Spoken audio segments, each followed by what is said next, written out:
Shalom, selamat pagi, salam gereja kepenuhan Kristus. Kita akan melanjutkan perenungan firman Tuhan dalam kitab 1 Yohanes. Kita sudah sampai di pasal yang ketiga dan hari ini kita lanjutkan di ayatnya yang ke-16.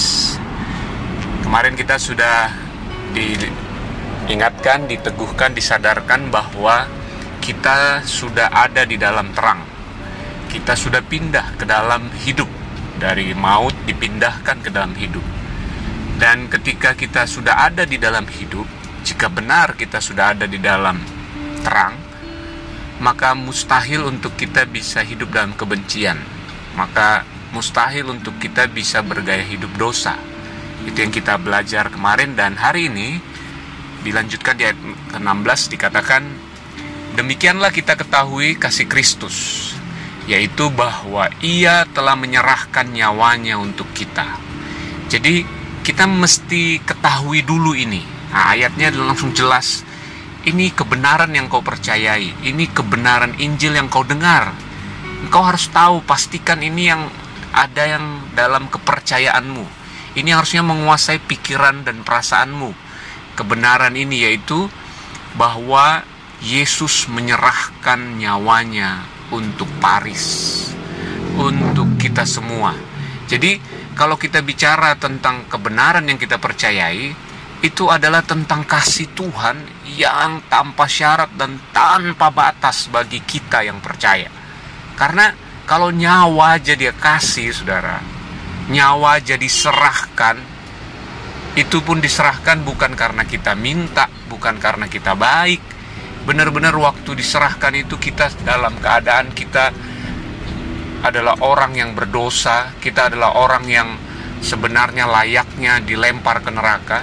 Tapi Tuhan justru menyerahkan nyawanya, membeli kita, menebus kita, membayar lunas semua dosa-dosa kita. Itu yang justru Tuhan lakukan ketika kita sedang jahat dan sedang berdosa. Nah, ini akan mempengaruhi kehidupan kita setelah itu. Karena apa dikatakan? Jadi kita pun wajib menyerahkan nyawa kita untuk saudara-saudara kita. Ada kalau terjemahan lain berkata, jadi kita pun hidup untuk mengasihi orang lain. Kehidupan kita ada di dunia ini untuk menjadi berkat, untuk kita melayani orang lain. Jadi kata wajib di sini bicara tentang perintah atau hukum perjanjian baru, hukum kasih. Inilah perjanjian baru yang Yesus berikan kepada murid-muridnya. Aku memberikan engkau perjanjian yang baru. Jadi kalau kita bisa mengasihi dalam perjanjian baru, karena Tuhan lebih dahulu mengasihi kita. Kalau di perjanjian lama, supaya kita dikasihi Tuhan, ya kita harus mengasihi Tuhan dan mengasihi sesama. Itu baru kita bisa diterima dan menerima keselamatan dan diterima oleh Tuhan. Namun di perjanjian yang baru berubah. Kita harus tahu dulu bahwa Allah yang mengasihi kita, baru kita mampu untuk hidup bagi orang lain, mengasihi orang lain. Nah, inilah kebenaran Injil. Inilah kehidupan kita yang hari ini. Jadi kita hanya mengalirkan kasih itu, bukan kita yang memproduksi kasih itu, tapi kasih itu kita terima dan mengalir lewat hidup kita, lewat perbuatan kita, perkataan kita bagi orang-orang di sekeliling kita. Kemudian ayat yang ke-17, barang siapa mempunyai harta duniawi dan melihat saudaranya menderita kekurangan, tetapi menutup pintu hatinya terhadap saudaranya itu, bagaimanakah kasih Allah dapat tetap di dalam dirinya?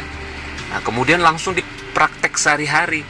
Jadi bicara tentang hati katanya, pintu hati.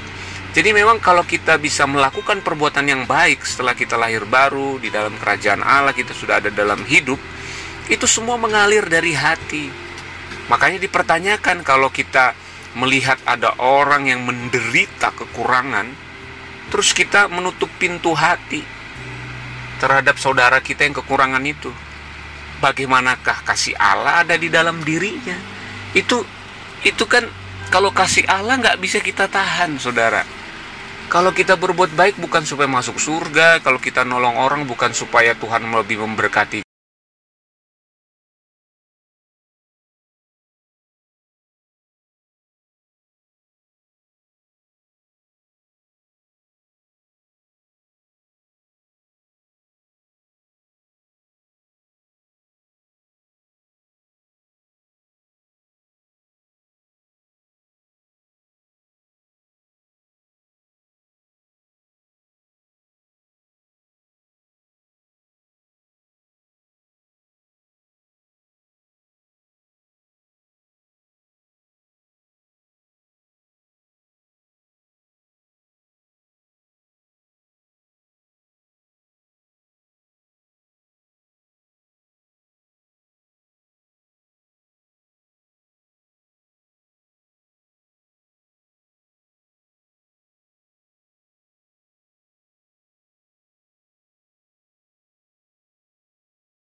bukan dengan perkataan atau dengan lidah, tapi dengan perbuatan dan dalam kebenaran.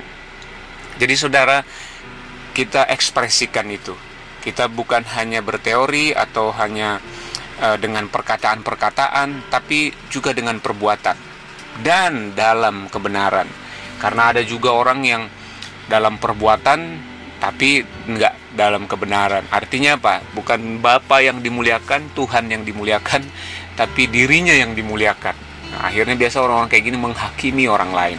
Jadi kalau kita melakukan perbuatan baik dalam kebenaran, kita tahu bahwa karena kita percaya Roh Kudus yang bekerja di hati kita, kita hanya membukanya dan akhirnya itu mengalir keluar lewat perbuatan tenaga kita atau perkataan kita yang membangun orang lain, bahkan mungkin keuangan kita, atau kita punya harta benda, baju, atau apa yang bisa kita berikan bagi orang lain. Itu sudah mengalirkan kasih Tuhan bagi banyak orang.